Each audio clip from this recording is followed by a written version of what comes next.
the US has for a very long time enjoyed what former French President Valéry Giscard d'Estaing has described as an exorbitant privilege of the use of the US dollar as a global reserve currency, something the US politicians often ignore.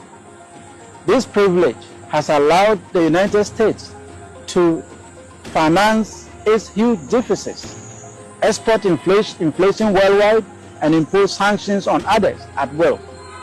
This privilege is dissipating right now rapidly under the Trump administration. Fiscal irresponsibility, trade wars, and blatant disregard for monetary stability. First, President Trump has set U.S. public finances on a trajectory that is even more unsustainable than when he entered office. The public debt-to-GDP ratio has climbed to approximately 100% and is projected to worsen significantly. Rather than restoring fiscal order, Trump and his congressional allies championed the Big and Beautiful Act, a tax and spending package estimated to add $3.2 trillion to the budget deficit over the next decade. Unlike in the post-war era, the contemporary U.S. economy lacks the growth capacity to overcome this mounting debt burden. In addition, Trump's trade wars have reignited inflation levels, driving prices higher than Federal Reserve's target of 2%.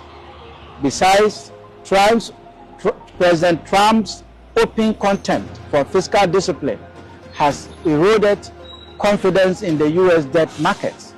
Since early 2025, the U.S. dollar has lost 10% of its value at a time gold has surged by 25% in value. The market's signal is unequivocal. There is profound dissatisfaction with the trajectory of the Trump administration's economic policies.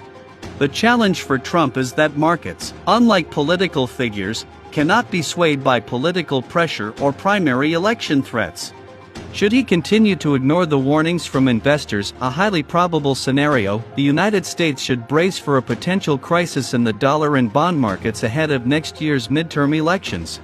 The era in which the world tolerated America's abuse of its financial privileges is drawing to a swift close.